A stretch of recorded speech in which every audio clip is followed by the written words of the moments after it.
Saya harap saya dapat berkenalan dan dapat diterima dengan baik di sini.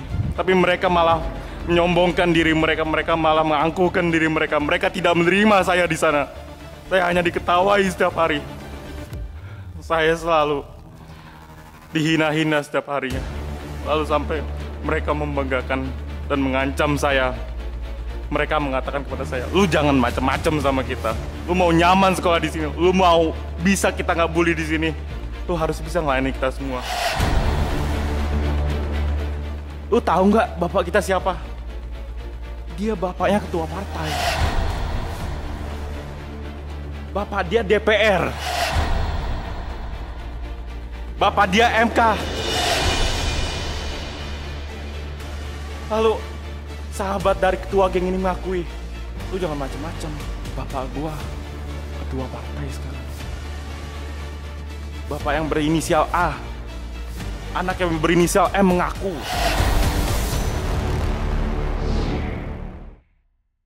Sekolah mahal dan bergengsi tidak menjamin tidak ada perundungan atau bully.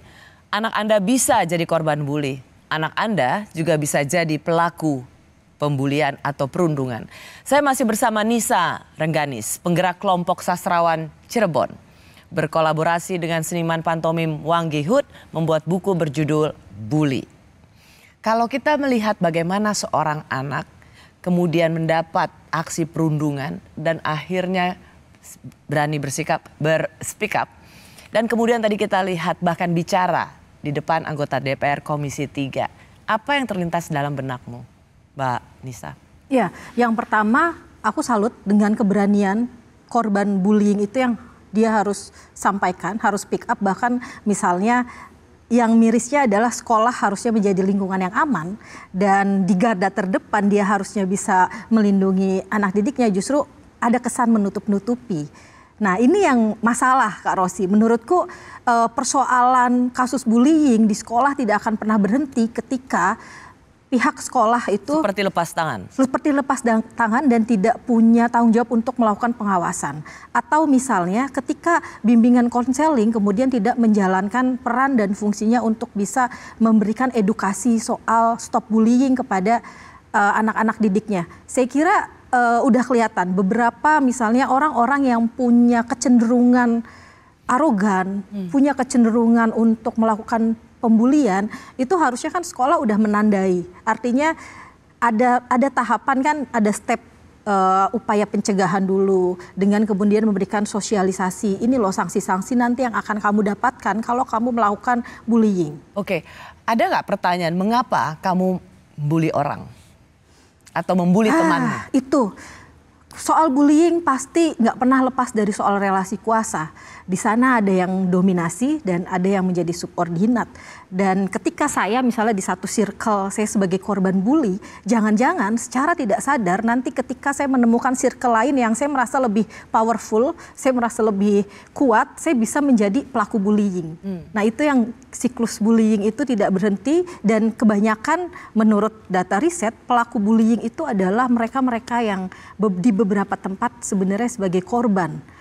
Saya ambil contoh. Jadi Mas Wanggi ini termasuk yang berhati mulia ya. Dia sebagai korban bullying, dihina secara fisik, gitu. Tetapi kesabarannya dan kemuliaan hatinya luar biasa. Ia tidak melampiaskan pengalaman buruknya bersama senior mungkin dulu ya, Mas Wanggi ya. Melampiaskan apa yang dia terima ke adik kelasnya atau yang lebih lemah, tapi justru mengajak berteman dengan mereka yang membuli. Nah, tidak banyak bisa orang seperti Anda. Sialnya tidak banyak yang seperti Wanggi misalnya. Bahkan tidak banyak juga yang mendapat penanganan untuk pendampingan ketika dia menjadi korban.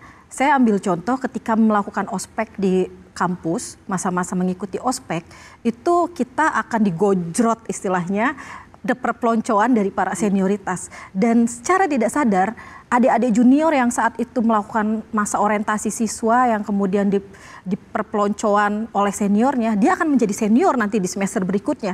Dan trauma itu belum sembuh, artinya mungkin dia tersinggung ketika dikata-katai, dijuluki, diomel-omelin, dikeras-kerasin, kemudian dia melampiaskan ketidaknyamanannya itu akhirnya kepada adik juniornya lagi. Oke.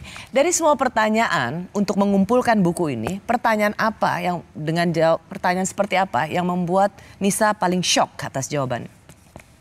Apakah para pembuli perlu dibela? Itu ya. Apakah para pembuli perlu dibela?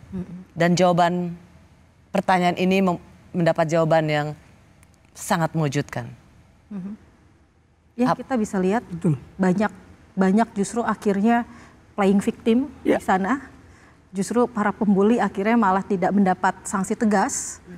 Justru tidak terselamatkan, para pembuli tidak diselamatkan untuk mendapatkan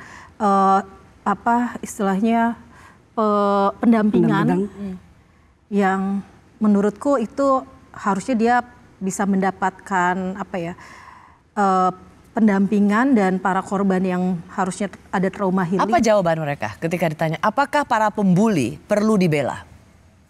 Macam-macam ya, Nggi? Macam-macam. Banyak yang bahkan sesantai ya dimaafkan aja. Iya. Namanya juga masih anak-anak. Iya. Dimaafin aja.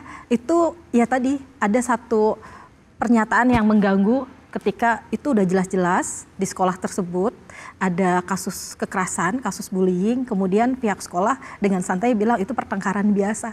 Nah, permisif itu yang menurut kami tuh perlu diluruskan gitu. Atau ada nggak jawaban kemudian tidak, dia harus dihukum seberat-beratnya bahkan masuk penjara? Ya, kebanyakan yang menjawab itu adalah para korban yang dia juga tidak mendapatkan pendampingan, yang traumanya itu terus membekas.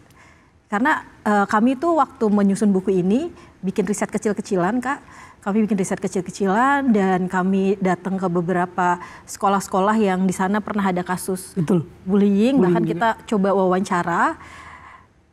Ternyata banyak yang, nah Wanggi mungkin bisa menyalurkannya lewat jalur seni gitu. Ternyata banyak teman-teman di luar sana yang dia menjadi korban, kemudian dia tidak mendapat pendampingan khusus untuk trauma healingnya dia, itu terluka, membekas, dan dendamnya itu tersimpan. Saya khawatir justru akan diluapkan di momen yang seperti apa. Seperti tadi Kak Rosi mencontohkan ada seorang anak SD karena dia dibully dan kemudian dia mengeluapkan kekesalannya karena tidak mendapat perlindungan dari pihak sekolah, dia membakar sekolahnya. Itu kan bentuk ekspresi yang tidak bisa membayangkan anak kecil bisa punya pikiran untuk membakar sekolah. Bahkan karena dalam hatinya sudah penuh dengan kemarahan, kesedihan, rasa benci yang luar biasa. Dan kita kasihan lihat anak seperti itu. Bagaimana dia bisa tumbuh, berkembang ketika ia berada dalam lingkungan yang membuat dia marah. Anda ketika pertanyaan apakah pembuli itu perlu dibela, apa ekspresi yang Anda tampilkan di pantomim?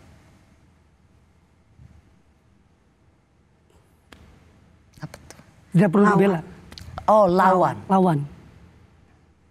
Karena memang saya menjawabnya juga cukup berkecambuk ya saat itu ya. Karena prosesnya juga begitu cepat gitu. Karena ada pertanyaan kemudian apa ya? Oke. Mulai bergerak gitu.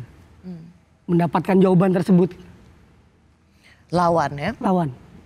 Kalau kita melihat sekarang apa yang terjadi di sekolah bertaraf internasional, kurikulumnya kurikulum internasional, uang sekolahnya luar biasa mahal, sekolah yang bergengsi, tapi kemudian masih terjadi perundungan. Kita bicara soal daerah, tapi kemudian sekolah bergengsi juga tidak bebas dari aksi perundungan. Bahkan kalau kita dengar kesaksian siswa yang di depan Komisi 3 itu luar biasa perlakuan yang ia terima dan itu semacam dibiarkan oleh sekolah. Kalau menurut Anda, apakah cara-cara mengadu ke Komisi 3 seperti ini adalah cara yang juga benar? Karena bisa saja karena korban dan keluarganya tidak tahu lagi harus menceritakan kemana. Cuman untuk anak seperti itu, apakah ini cara yang bijak? Harus berhadapan dengan lembaga politik misalnya atau juga polisi sebagai korban? Nah, itu kalau kami lihat sebenarnya sekolah apalagi bertaraf internasional. Harusnya dia punya satgas di sana yang itu bisa menjadi pendamping. Nah, kalau kita lihat kasus yang kemarin, itu berarti sudah saking buntunya jalan mana lagi yang harus dia tempuh untuk bisa menyampaikan yang dia terima ya, perlakuan yang dia terima. Nah, Anda tuh bisa menerima nggak kalau misalnya katakan ya berdasarkan ini cuma pertengkaran biasa, perkelahian? Enggak sih, karena udah jelas dan ya itu tadi please deh instansi pendidikan yang seharusnya bisa menghadirkan ruang yang aman bagi para peserta didik, justru dia lebih takut kalau kemudian kasus itu keluar atau ramai diperbincangkan dan lebih mikirin nanti citra sekolah kita jadi buruk. Hello, ini ada kasus di tempat sekolahanmu gitu dan lebih khawatir ketika citra sekolah jadi buruk. Itu menurutku udah 2 kali ya bentuk penganiayaan. Dan kita harus apresiasi ketika korban berani bicara di depan Komisi 3 dengan cukup ia tentu menahan emosi dari semua pengalaman-pengalaman buruk yang ada dalam memorinya, tapi ia dapat mengatakan dan menceritakan dengan sangat runtun sekali pengalaman buruknya, apa yang ia terima di lingkungan sekolah oleh teman-teman sekolahnya. Kita berdiri bersama korban sampai memang ada pembuktian yang mengatakan sebaliknya.